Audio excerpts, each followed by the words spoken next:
Halo teman-teman, kembali lagi bersama aku Laras Official. Di video kali ini aku bakalan ingin menggambar angka 4 yang bakalan menjadi angka 4 3 dimensi.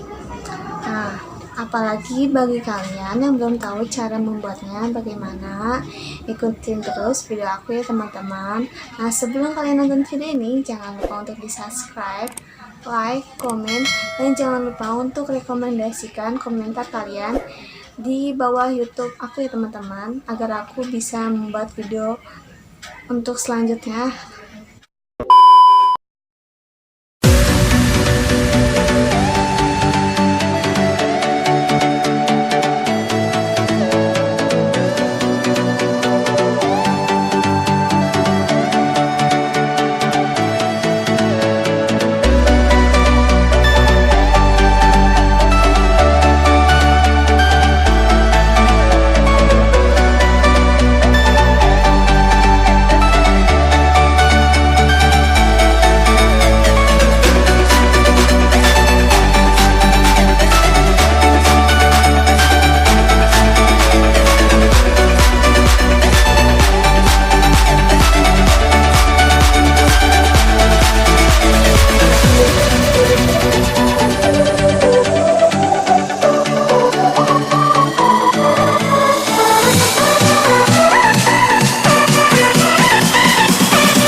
Terima kasih sudah nonton video ini. Jangan lupa di subscribe ya teman-teman.